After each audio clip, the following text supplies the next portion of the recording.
आपको ये आजकल एक न्यू तरह का ट्रीटमेंट बहुत तेजी से उभर कर आ रहा है जिसका नाम है कायरोप्रैक्टिक। जी हाँ, बेशक आप इस तरह के ट्रीटमेंट से फुल्ली वाकिफ नहीं होंगे, पर इस तरह के वीडियोस आपने जरूर देखे होंगे। ये ट्रीटमेंट इतना तेजी से फैल रहा है कि अमेरिका में हर साल लगभग 35 मिलियन लोग कायरोप्रैक्टर से कंसल्ट करते हैं। एंड इंडिया में जब ये स्टडी किया गया तो पता चला कि दिल्ली के सिर्फ एक कायरोप्रैक्टर डॉक्टर के पास करीब 20 मिलियन लोग कंसल्ट कर चुके हैं। मतलब इससे आप समझ सकते हो कि ये कायरोप्रैक्टिक ट्रीटमेंट पूरे वर्ल्ड के साथ साथ इंडिया में भी कितना तेजी से फैल रहा है। बट एक सवाल जो सबके मन में आता है कि क्या ये ट्रीटमेंट साइंटिफिकली प्रूवन है या फिर एक स्कैम है। तो चलो आज के इस वीडियो में इसका पूरा चिट्ठा खोल ही देते हैं। देखो, ये जो वर्ड है कायरोप्रैक्टिक, ये ग्रीक शब्द चेयर और प्रैक्टोक से आया है जिसका मतलब है हाथ से किया गया। सबसे पहले मैं आपको कायरोप्रैक्टिक के सबसे बेसिक कॉन्सेप्ट को एकदम सिंपल वर्ड में समझा देता हूँ, फिर आपको ये बताऊंगा कि कैसे ये काम करता है एंड ये स्कैम है या फिर साइंटिफिकली प्रूवन है। तो देखो, कायरोप्रैक्टिक एक तरह का हेल्थ केयर सिस्टम है जो मेनली स्पाइन और नर्वस सिस्टम के साथ जुड़ा हुआ है। इसमें जो कायरोप्रैक्टर्स यानी कि जो कायरोप्रैक्टिक परफॉर्म करते हैं उनको ही कायरोप्रैक्टर्स कहते हैं। ये कायरोप्रैक्टर्स उन एरियाज को एग्जामिन और ट्रीट करते हैं जहां पर स्पाइन और नर्वस सिस्टम में कोई प्रॉब्लम हो सकती है। कायरोप्रैक्टर्स का फोकस होता है स्पाइन के अलाइनमेंट और नर्वस सिस्टम की सही फंक्शनिंग पर। कायरोप्रैक्टर्स कहते हैं कि अगर स्पाइन सही तरीके से अलाइन नहीं है तो बॉडी में बहुत सारी प्रॉब्लम्स आ सकती है, जैसे कि pain, discomfort and even other health issues. Chiropractic care का मेन तरीका होता है स्पाइनल एडजस्टमेंट, जिसे कायरोप्रैक्टिक एडजस्टमेंट भी कहते हैं। इसमें कायरोप्रैक्टर्स अपने हाथ या स्पेशल टूल्स का इस्तेमाल करके स्पाइन, जैसे कि आप इस वीडियो में देख सकते हो, इसको जेंटली एडजस्ट करते हैं जिससे स्पाइन के बोन्स और जॉइंट्स अपनी सही जगह पे आ सके और नर्वस सिस्टम का प्रॉपर फंक्शनिंग हो सके। कायरोप्रैक्टिक में एक इंपॉर्टेंट कॉन्सेप्ट है और वो है सबलक्शन। सबलक्शन का मतलब होता है कि बोन या स्पाइन का अपने सही जगह से थोड़ा सा हट जाना। कायरोप्रैक्टर्स मानते हैं कि सबलक्शन बॉडी के एनर्जी फ्लो को अफेक्ट कर सकता है और इससे बॉडी में तकलीफ हो सकती है, इसलिए वो एडजस्टमेंट्स करते हैं ताकि बॉडी की एनर्जी सही तरीके से फ्लो कर सके। अब जान लेते हैं कि कायरोप्रैक्टिक कैसे काम करता है और किस तरह से ये सपोज्ड हेल्थ बेनिफिट्स प्रोवाइड करता है। तो देखो, कायरोप्रैक्टिक एक तरीका है जिससे हम अपने बॉडी की हेल्थ को सुधारने की कोशिश करते हैं, खासकर स्पाइनल कोड यानी कि बैकबोन और नर्वस सिस्टम के थ्रू। इसमें डॉक्टर्स, जिन्हें कायरोप्रैक्टर कहते हैं, वे बॉडी के पार्ट्स को हाथ से एडजस्ट करते हैं। कायरोप्रैक्टर्स कहते हैं कि जब हमारी स्पाइन सही तरीके से लाइन हो जाती है तब हमारी बॉडी का नर्वस सिस्टम भी अच्छे से काम करता है एंड जब ये सही से काम करेगा तब बॉडी के अलग अलग पार्ट्स जैसे मसल्स, बोन्स एंड ऑर्गन्स अच्छे से काम करेंगे। लेकिन यहाँ पे इम्पोर्टेंट बात ये है कि ये बात हर किसी के लिए सच नहीं होती। कुछ लोगों को इससे फायदा होता है लेकिन कुछ को नहीं होता। वेल, कायरोप्रैक्टिक साइंटिफिकली प्रूवन है या फिर स्कैम है, इसको जानने से पहले थोड़ा इसकी हिस्ट्री के बारे में जान लेते हैं कि आखिर ये आया कैसे। तो देखो, ये बात है 1895 की, जब विलियम हार्वे लिलार्ड नामक एक लड़का एक डॉक्टर के पास जाता है जिनका नाम होता है डैनियल डेविड पामर। वो लड़का डॉक्टर डीडी पाल्मर से कहता है कि मुझे पिछले 17 सालों से कुछ भी सुनाई नहीं देता या बहुत कम सुनाई देता है। तो यहाँ पे डीडी पाल्मर उससे पूछते हैं कि ये कैसे हुआ। तो वो लड़का कहता है कि आज से 17 साल पहले मैं झुक रहा था तो मैंने अपने रीढ़ में पॉप की आवाज सुनी थी और उसके बाद मैंने अपने सुनने की 90% एबिलिटी खो दी थी। फिर डॉक्टर डीडी पाल्मर उसके रीढ़ की हड्डी पे एक नजर डालते हैं और वो कहते हैं कि तुम्हारे कंधे के ठीक बीच में एक गांठ है। फिर डॉक्टर डीडी पाल्मर विलियम के उस गांठ को ठीक करने के लिए कन्विंस कर लेते हैं और वो ऐसा करते भी हैं। और इस ट्रीटमेंट के कुछ ही दिनों बाद विलियम डॉक्टर डीडी पाल्मर को जाकर बताता है कि वो अब सब चीज सुन सकता है, मतलब उसकी जो हियरिंग एबिलिटी थी वो लौट कर वापस आ चुकी थी। एंड इस घटना ने ही कायरोप्रैक्टिक को जन्म दिया और डीडी पाल्मर बन जाते हैं father of chiropractic care. And धीरे धीरे ये प्रैक्टिस वो सिखाने लगते हैं एंड पूरी दुनिया में फैल जाती है। चलो अब मान लेते हैं कि पहले के टाइम में लोग थोड़ा कम रिसर्च वगैरह करते थे तो वे लोग इस ट्रीटमेंट पे भरोसा करके अपना लिए होंगे। बट अगर ऐसा ही होता तो ये आज की डेट में इतना क्यों बूम कर रहा है? तो इसके मेनली 2 रीजन है। पहला रीजन तो ये है कि ये ट्रीटमेंट इंस्टेंट दर्द से राहत देता है एंड अगर एक्चुअल प्रॉब्लम सॉल्व नहीं भी होती है तो वो क्रैकिंग का साउंड सुनकर पेशेंट को एक पॉजिटिव फीलिंग आती है कि उनका प्रॉब्लम सॉल्व हो रहा है। बट मुझे ऐसा लगता है कि ये कोई बड़ी बात नहीं है, क्योंकि अगर आप देखो तो ये चीज मसाज में भी होता है, क्योंकि जिस पेन वाली एरिया पे आप मसाज करवाते हो तो वहाँ ब्लड का सर्कुलेशन सही ढंग से होने लगता है और आपको इंस्टेंट राहत मिलती है। और ये सेम चीज कायरोप्रैक्टिक ट्रीटमेंट में भी होता है। बल इसके बूम होने के दूसरे रीजन की बात करें तो कुछ लोग कायरोप्रैक्टिक ट्रीटमेंट इसलिए भी लेते हैं क्योंकि वे लोग या तो मेडिसिन लेना नहीं चाहते हैं या फिर वो अपने ऑपरेशन या सर्जरी करवाने से डरते हैं, और खास तौर पे जब कोई प्रॉब्लम बैक, नेक या हेड से रिलेटेड हो, क्योंकि कायरोप्रैक्टर्स मेनली इन्हीं तीनों का ट्रीटमेंट करते हैं। और इसलिए बैक पेन, नेक पेन या हेडेक से जूझ रहे पेशेंट्स एलोपैथिक बजाय कायरोप्रैक्टिक कायरोप्रैक्टिक को चूज करना प्रीफर करते हैं क्योंकि ये प्रैक्टिस उनको इजी और सेफ लगता है। बट ये इतना सेफ भी नहीं है क्योंकि केटी मे नाम की एक मॉडल थी जिसको फोटोशूट के दौरान चोट लग गया था और उसके बाद ये कायरोप्रैक्टर के पास जाती है जो इनके नेक वगैरह में थोड़ा एडजस्टमेंट करता है। बट उस एडजस्टमेंट की वजह से उनके दिमाग में खून का फ्लो रुक जाता है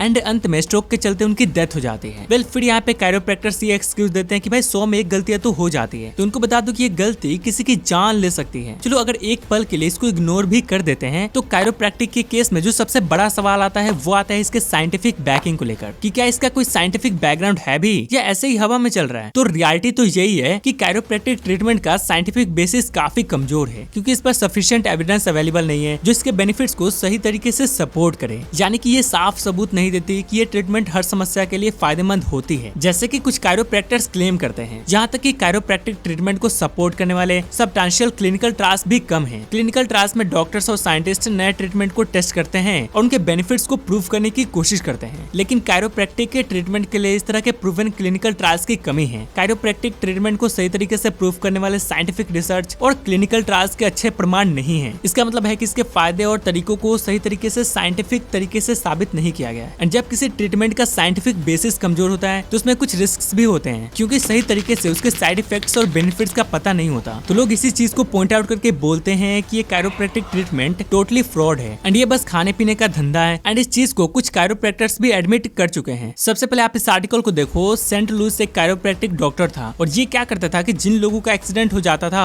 उनकी डिटेल के लिए पुलिस वालों को रिश्वत देता था। फिर वो लोगों को अपने क्लिनिक बुलाता था जहाँ वो लोगों का इलाज करता था, लेकिन असल में वो लोगों को धोखा दे रहा था। वो लॉयर से मिलकर भी काम करता था कि कोई आदमी अपना एक्सीडेंट का केस लॉयर के पास लेकर जाता तो वो लॉयर क्या करता था कि उनके ट्रीटमेंट के लिए सेंट लुइस के पास भेज देता था और सेंट लुइस बदले में लॉयर को पैसा देता था। मतलब देख रहे हो एक कायरोप्रैक्टिक डॉक्टर कितना बड़ा चेन चलाकर लोगों के साथ स्कैम करता था। एक और आर्टिकल देखिए, ये है ट्रेवर जर्की। ये डॉक्टर ऑफ कायरोप्रैक्टिक है और ये कहते हैं कि literally 99% of my profession is a scam. उनके अनुसार जितने भी कायरोप्रैक्टिक डॉक्टर होते हैं उनमें से 99% डॉक्टर स्कैमर होते हैं। वो आगे ये भी बताते हैं कि कैसे कायरोप्रैक्टिक डॉक्टर्स जो होते हैं वो छोटी छोटी बातों को भी बहुत ज्यादा बढ़ा चढ़ा कर बताते हैं ताकि पेशेंट्स घबरा जाए और ट्रीटमेंट लेने लगे। तो देखो यहाँ पे मेरा ये पोर्ट्रे करना नहीं है कि ये प्रैक्टिस बिल्कुल भी फ्रॉड है, बट मेरे ख्याल से इस प्रैक्टिस को भी अपना साइंटिफिक बैकग्राउंड और अच्छे तरह से प्रूव करना चाहिए ताकि लोग इस पे एक नोइंग वे में ट्रस्ट कर सके। बट अगर फिर भी आप कायरोप्रैक्टिक ट्रीटमेंट ले रहे हो या लेने के बारे में सोच रहे हो तो आपके साथ फ्रॉड ना हो, इनसे बचने के लिए आप इन कुछ बातों को ध्यान में जरूर रखना। सबसे पहले ओवर प्रोमिसिंग रिजल्ट। अगर कोई क्लिनिक या डॉक्टर ज्यादा प्रॉमिस करने लग रहा है जैसे कि वो सभी बीमारियां ठीक कर सकता है, इवन कैंसर भी, तो ये एक साइन हो सकता है कि वो एक फर्जी कायरोप्रैक्टर है। Number 2, high pressure sales. अगर कोई आपसे जल्दी डिसीजंस लेने की प्रेशर डाल रहा है और आपको अर्जेंट ट्रीटमेंट के लिए फोर्स कर रहा है तो आपको अलर्ट हो जाना चाहिए। Number 3, expensive treatment plan. अगर आपको बहुत महंगे ट्रीटमेंट प्लान सजेस्ट किए जा रहे हैं जिनमें ज्यादा पैसे खर्च करने पड़ते हैं तो आपको केयरफुल रहना चाहिए। Number 4, avoiding questions. अगर आप कोई सवाल पूछते हैं और आपको आपके कायरोप्रैक्टर से सही जवाब नहीं मिलता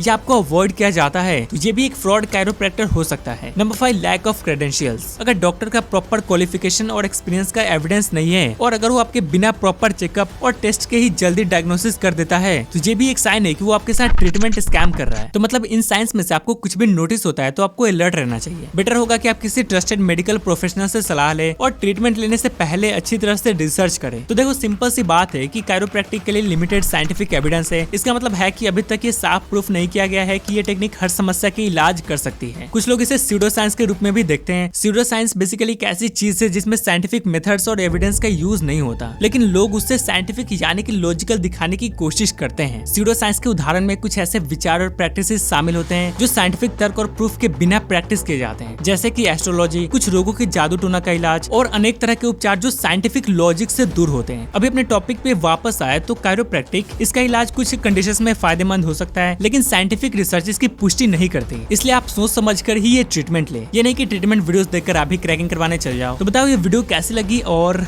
मिलते हैं नेक्स्ट वीडियो में।